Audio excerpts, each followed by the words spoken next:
কেন মিছিলের উপর হামলা কি কারণে? মিছিলের উপর হামলা দাদা কি কারণে? এখানে বিজেপি এখন নায়কতন্ত্র চালায়, সন্ত্রাস চালায়, ছাপ্পা ভোট করে। তার প্রমাণ আপনারা দেখতে পেলেন। আমরা শান্তিপূর্ণভাবে মানুষের সঙ্গে জনসংযোগ করছিলাম। কিছু হারমাত বাহিনী এসে আমাদের গাড়ি ভাঙচুর, দুজন ভাইয়ের মাথা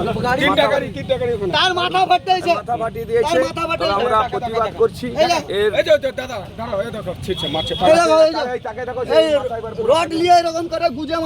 বিভিন্নভাবে সৃষ্টি করে। তাই বাচ্চার যেন মানুষ শান্তিপূর্ণভাবে ভোট দিতে পারে, তাই নির্বাচনের কমিশনের দৃষ্টি আকর্ষণ করছি যেন বাচ্চার মানুষ সবাই যেন নির্ভয়ে নির্দ্বিধায় যারা ভোট দিতে পারে। দেখুন আপনারা তেড়ে নিয়ে আসছে এবং পাথর ইট ছুঁড়ে মারছে, রড নিয়ে আসছে, বড় রড নিয়ে আক্রমণ করেছে এবং আমাদের কয়েকজন তাকে নিয়ে আসছে বিভিন্ন ভাবে। বাইকগুলো কারা নিয়েছে? ওইখানে যারা এসেছিল ওরা কারা বলে মনে করছে? বিজেপির লোকেরা, এরা সবাই বিজেপির লোক। কি বলতে চাইছে? মিছিল করতে দেবে না? যেতে দেবে না বলে চোর হাঁটাও এখান থেকে। আগেও করেছি, কিন্তু এই হালি শহর এইখানে বজর নেতৃত্বে, বদস্ত্রীর নেতৃত্বে বিশেষ করে তারা আমাদের উপর বিভিন্নভাবে গালিগালাজ, রড, পাথর এবং ইট দিয়ে আমাদের মারার চেষ্টা করে এবং কয়েকজন ইনজোর করেছে।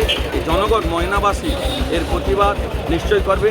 আগামী 23শে এপ্রিল সবাই জড়া ফুলে ভোট দিয়ে তার প্রমাণ করে দেবে বাচ্চার মানুষ সবাই সন্ত্রাস চায় না। কতিপয় ব্যক্তিত্ব তাদের স্বার্থ সিদ্ধির জন্য এইভাবে সন্ত্রাস তৈরি করার চেষ্টা করছে।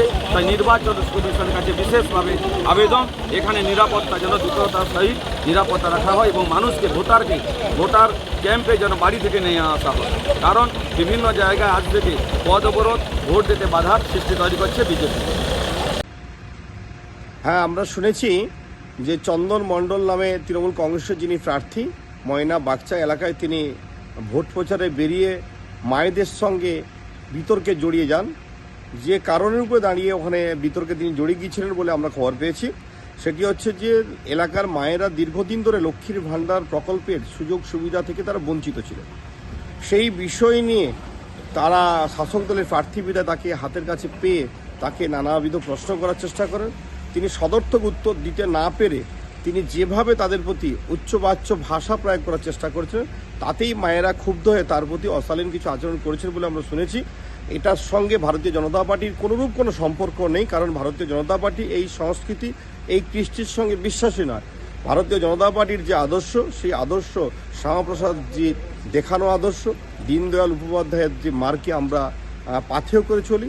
স্বাভাবিক কারণে ভারতীয় জনতা পার্টি এর সঙ্গে আদপেই যুক্ত নয় এবং আমরা এটা সমর্থনও যা করি না। তাই এই বিষয়েতে আমাদের কোনো বক্তব্য নেই। আমার নাম বামদেব গুছাইত। আমি